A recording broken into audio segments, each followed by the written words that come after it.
Hola, muy buenas, mi nombre es Gonzalo Alonso y bienvenidos a un nuevo reportaje de GAM Motor Spain. En esta ocasión volvemos a Autohistórica para estar charlando con el gerente y fundador Oliver.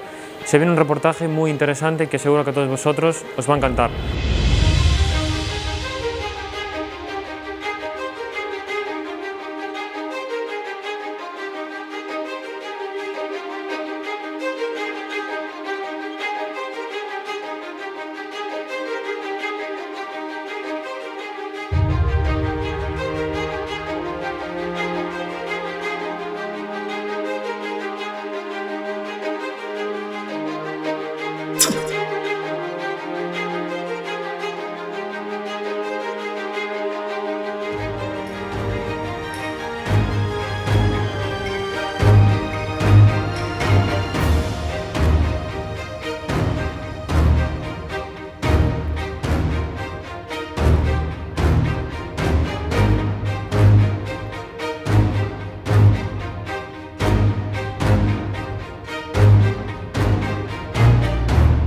Autohistórica es una empresa que básicamente se dedica a hacer ventas y todo tipo de servicio que puede necesitar alguien que está aficionado por los coches clásicos.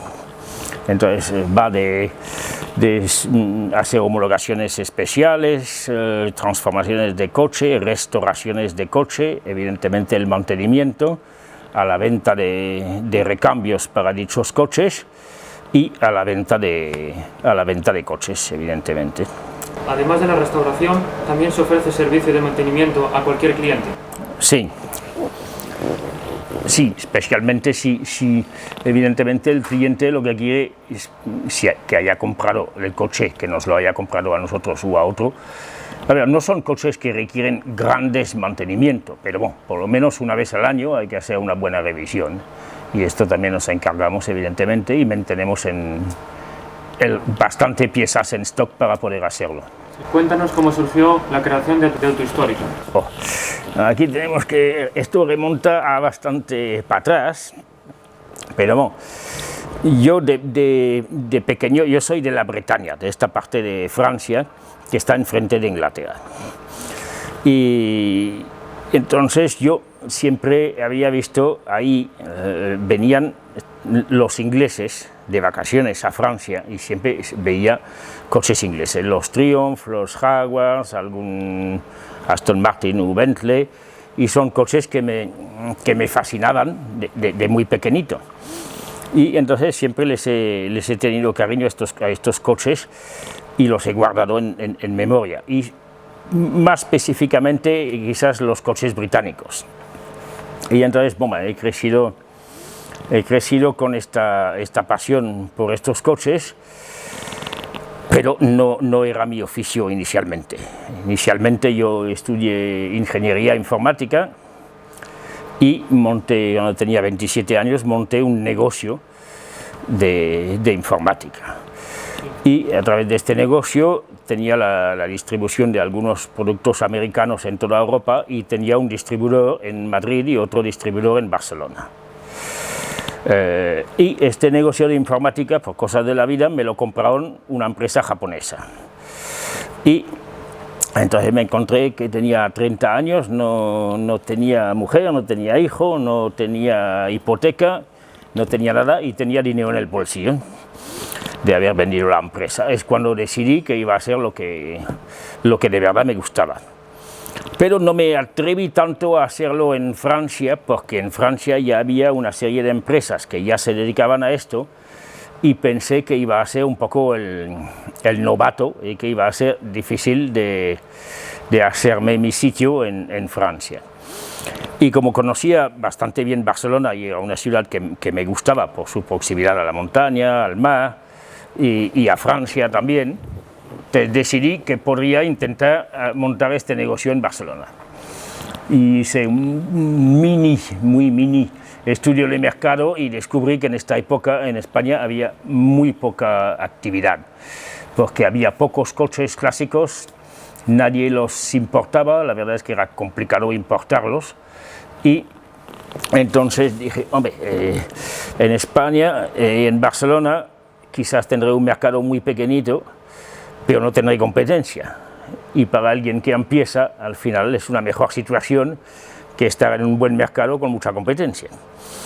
Y entonces cuando decidí de venir a instalarme en Barcelona, y entonces básicamente vine un poco a la aventura, porque una cosa que puede hacer uno si tiene 30 años no tiene responsabilidades, si tiene dinero en el bolsillo, porque cogí un camión con mis muebles, un camión con los coches que ya tenía yo, de mi mini colección que tenía en la época, y me vine para Barcelona a buscar un local para montar el negocio, y así empezó.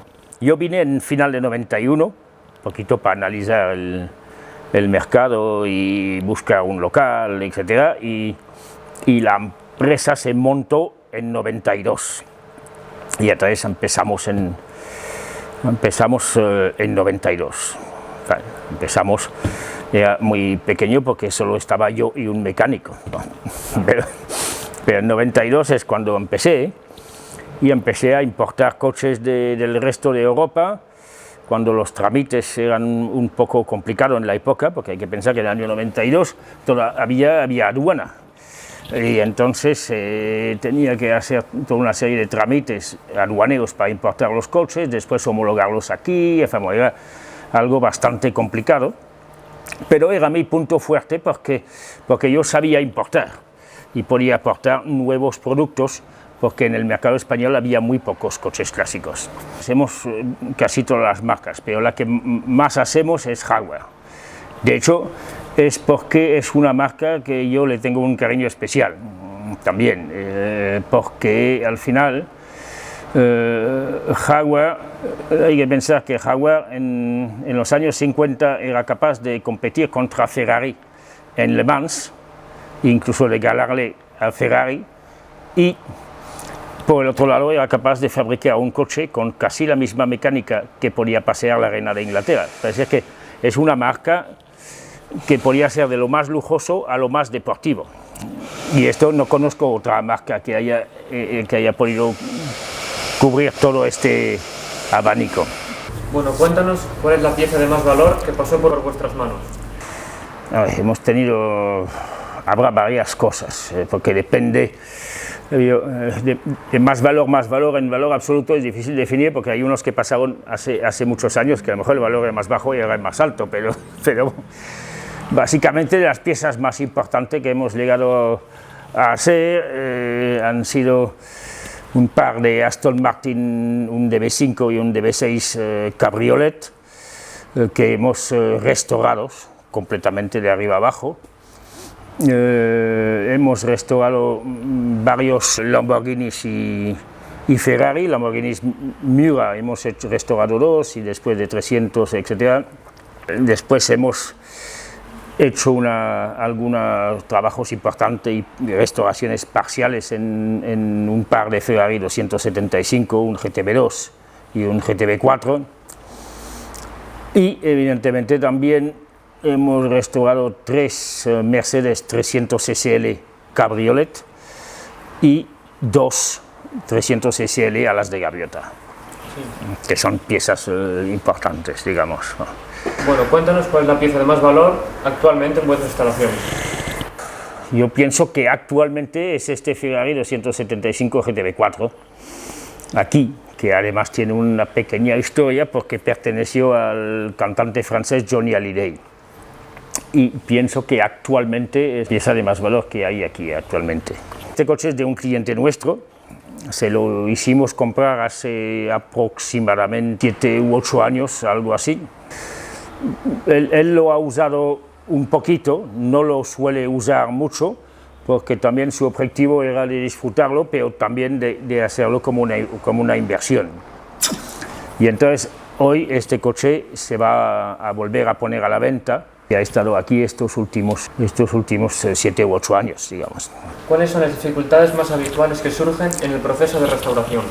Digamos, 2 apartados que suelen ser bastante laboriosos e importantes, y después hay un apartado que es verdaderamente complicado. Los 2 más importantes, más laboriosos y donde no podemos fallar es todo el proceso de reconstrucción de la carrocería, que cada vez, ahora, cuando empezamos hace 30 años, los coches no dejaban de tener 30 años menos, y entonces estaban a menudo más conservados de carrocería que hoy en día, cuando encontramos uno abandonado. Entonces esto es un proceso laborioso y un proceso que se ha de hacer absolutamente bien, porque es evidentemente la base del coche. No tiene absolutamente ningún sentido después hacerle todo bien si el chasis y la carrocería no se han hecho correctamente. El otro apartado complicado es el motor, porque de la misma manera que la carrocería, bueno, cada vez los motores han estado a lo mejor muchos años parados, hay microoxidación dentro, desformaciones, envejecimiento de los aluminios que se empleaban en los años 50 y que no tenían la calidad de los aluminios actuales. Entonces, cuando tienen 70 años, a menudo estos aluminios son complicados de trabajar. Y estos son los dos apartados, todo lo que es internamente bloque motor y piezas internas del motor, de volver a darle esta juventud para que funcione igual que nuevo, y la carrocería, que a menudo la encontramos hecho, como decimos en Francia, un gruyère, es decir, lleno de agujeros por todos lados, y que todo esto hay que volver a reconstruirlo y dejarlo recto perfectamente. Estos son los dos asuntos más complicados y más importantes de la restauración. Pero lo más complicado dentro de un proceso de restauración es si tenemos que restaurar un coche que hay muy pocas unidades, un coche que se ha fabricado muy pocas unidades y que además está incompleto, porque entonces evidentemente nadie refabrica. Si un coche se han fabricado 25 unidades, no va nadie a fabricar recambios para un coche que se fabrican 25, que quizás quedan 20 y quizás circulan 10. La demanda de recambio será casi nula, por lo tanto nadie lo va a refabricar. Entonces, cuando se restaura un coche de este tipo, de verdad no se tira nada. Me parece que todo, aunque parezca que esto sea quemado, que esto está hecho polvo, que todo se conserva, porque como no vamos a encontrar recambio, habrá que reconstruir lo que hay y reconstruir recambio también.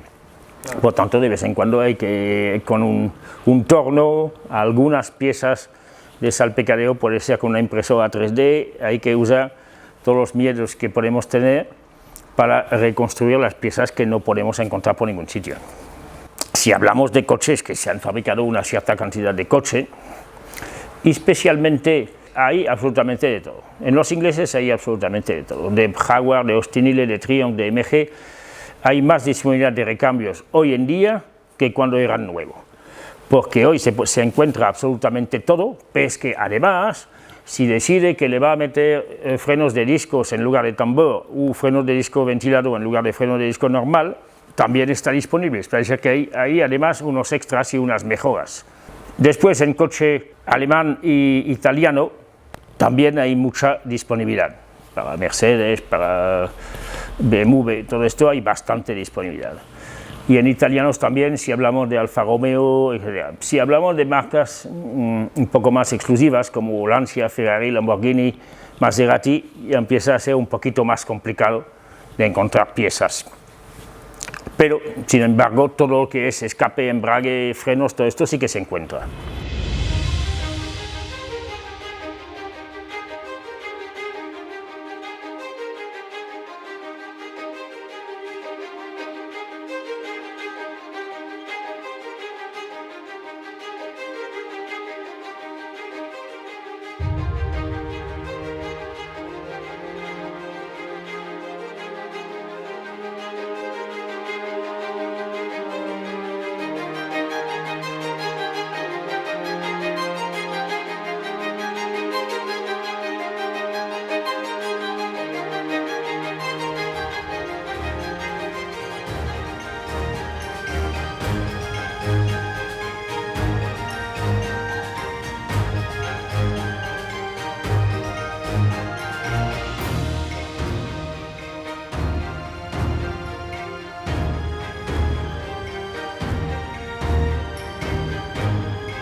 ¿Alguna vez tuvisteis un modelo que fuera prácticamente imposible darle vida de nuevo?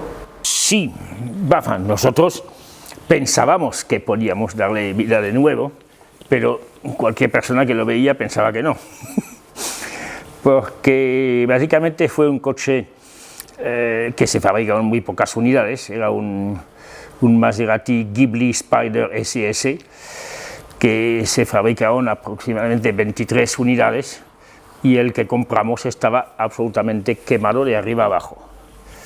Y ahí es donde tuvimos que de verdad muchos problemas para reconstruirlo, porque por darle un ejemplo, el capó delantero se había deshecho, fundido encima del motor, del incendio tremendo que había tenido. Y al final tuvimos que refabricar muchísimas piezas, pero por algunas piezas compramos un coupé, una versión coupé de un Ghibli, que valían muchísimo menos, para poder por lo menos recuperar todos los relojes y los botones y estas cosas interiores, que esto era muy difícil de reconstruir evidentemente, y estarían quemado completamente.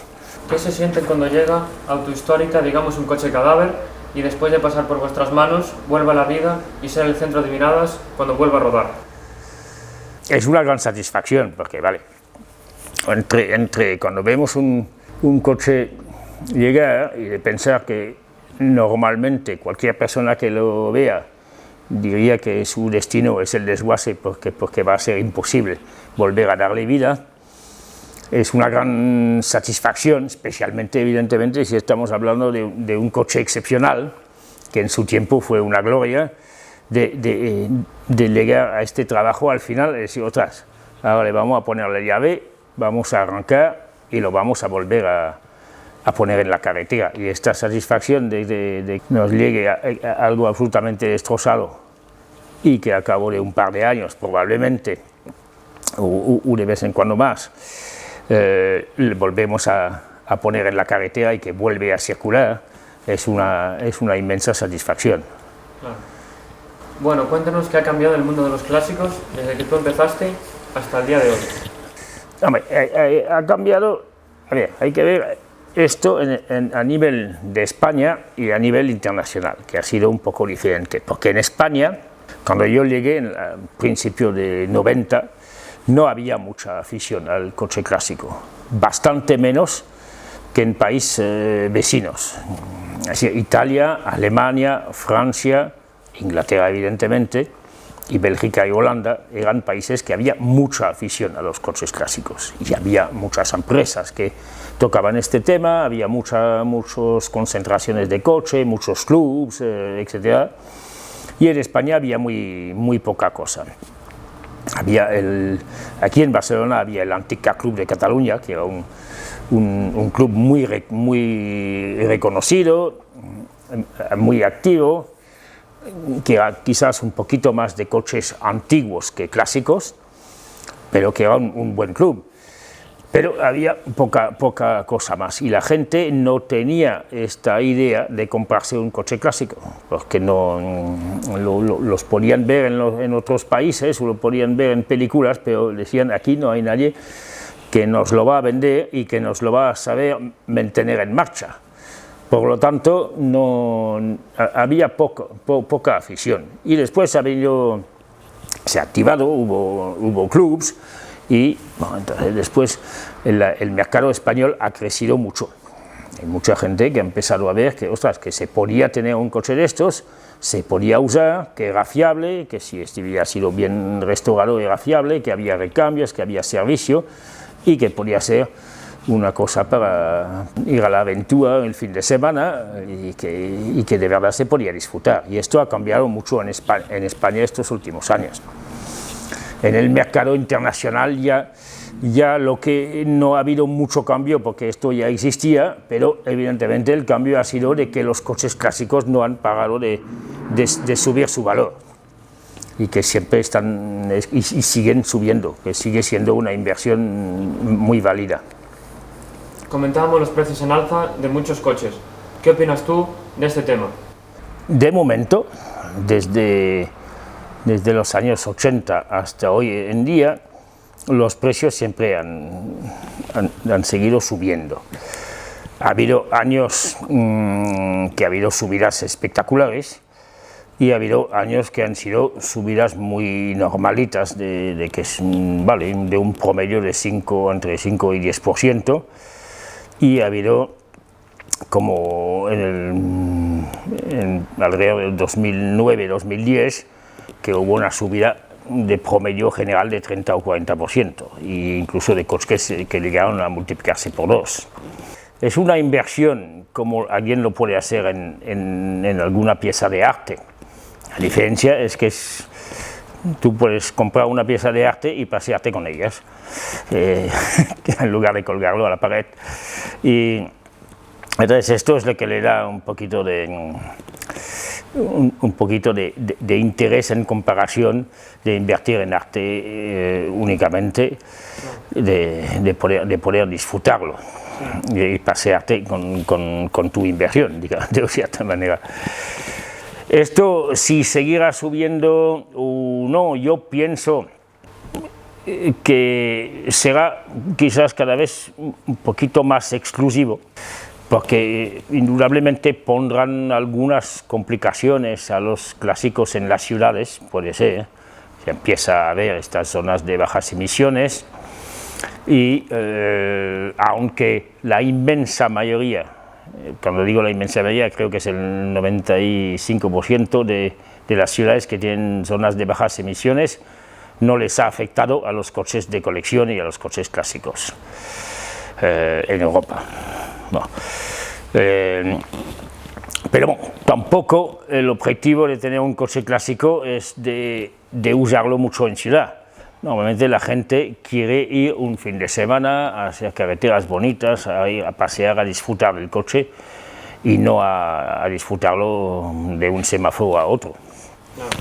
Por lo tanto, no creo que la gente se desanime, y los coches no dejan de ser cada vez más valioso, y entonces yo creo que sigue siendo una buena inversión y que en todo caso no habrá problemas para usarlos. Me parece importante es que hemos como se había contado antes, desde 92 hasta hoy nos hemos trasladado 7 veces. Cada vez íbamos a más grande y cada vez no. Y aquí cogimos este local, y en esta zona, porque estamos muy cerca del aeropuerto y que nuestra clientela cada vez es más internacional, porque nos hemos hecho una cierta reputación, por lo menos a nivel europeo, y nos traen coches para restaurar y la gente nos hace encargos. Y el objetivo de este local, aparte de estar muy cerca del aeropuerto, es que queríamos aquí tener absolutamente todos los operarios para poder hacer una restauración de A a Z. Es decir, desmontar el coche, hacer la plancha, la pintura, la tapicería, la instalación eléctrica, incluso ser capaz de hacer las maderas de raíz de los coches ingleses, y de hacer la mecánica y los motores. Parece, en Europa hay bastantes restauradores que hacen muy buenos trabajos, pero tienen tendencia a subcontratar mucha parte de la restauración, y esto al cliente no le tranquiliza, porque el cliente, cuando tiene un coche que tiene un cierto valor, al principio lo da al restaurador y el restaurador lo desmonta. Por lo tanto, la primera intervención casi que le quita valor al coche, porque antes estaba todo en un trozo y ahora está repartido en estanterías. Pero si además este cliente ve que su motor se ha ido a repararse en algún sitio, que todo el interior de su coche se ha ido a un tapiceo, que la carrocería se ha ido a un carrocero y a un pintor, tiene una sensación de descontrol de la restauración, y tiene una sensación de que tiene que entregar su confianza a 5 empresas en lugar de a una. Y entonces les tranquiliza mucho que todo esté hecho en el mismo techo, y que bajo el mismo techo, y que de verdad no se subcontrata casi nada, y que en ningún momento su carrocería, su motor, su tapicería o los elementos de su coche están repartidos en varios sitios. Y esto es lo que quisimos hacer cuando estamos aquí y es parte de nuestro éxito en el mercado europeo porque la gente valora mucho este criterio. Este es un Citroën del 1920 y es en efecto el más antiguo que tenemos aquí, pero funciona. Este coche es de un cliente y amigo mío. Y entonces este coche todavía es de él. Este es un Ferrari que restauramos y le cambiamos todo, lo decapamos entero para hacerle una pintura de otro color porque el cliente lo quería con este amarillo típico de Ferrari y se le hizo también la tapicería y ahora estamos terminando 4 detalles. Maserati Mistral, estos eran todavía los Maserati de 6 cilindros, que esto es la versión 4000, sí. Que era un muy buen motor con bloque de aluminio, un Ford GT40, pero este es de los modernos entre comillas. Sí. Y aquí, bueno, aquí tenemos un poco de todo. Esto es otro Maserati, es un Indy 4.9 América, un Citroën SM, Mercedes Pagoda, Aston Martin DB6, sí. un coche que siempre ha estado en España. Se entregó al concesionario Aston Martin de España para la Feria de Valencia. Sí. Y desde entonces se ha quedado en España. Sí. Un Alfa GTV 2000 también. Sí, aquí varios MGs, así como hacemos muchos ingleses. Bueno, aquí tenemos toda una serie de MG, Morgan, Austin Healey, un MGA un poco racing. Sí. Alfa Romeo, Porsche 356, que este es de los primeros, de las primeras unidades que se fabricaban. Aquí hay una pieza interesante también, porque esto es un AC Bristol, es un coche un coche inglés, que hubo muy pocos y que fue, de una cierta manera, el precursor del AC Cobra. Para decir, después, Carroll Shelby se interesó a este coche porque era muy eficaz y decidió meterle más potencia con un motor V8. Sí. Y es de aquí que nació el famoso AC Cobra. Esta unidad también es un coche que siempre ha estado en España. Su primera entrega fue en España y todavía está aquí. Sí. Y esperamos que si le encontramos un cliente que sea también alguien en España para que el coche se quede aquí, pero bueno, esto ya se verá. Aquí tenemos un poquito más de italianos. Sí. Lamborghini Huracan. Este es el BB512. Este lo compramos en Alemania hace, no sé, 4 o 5 años o algo así.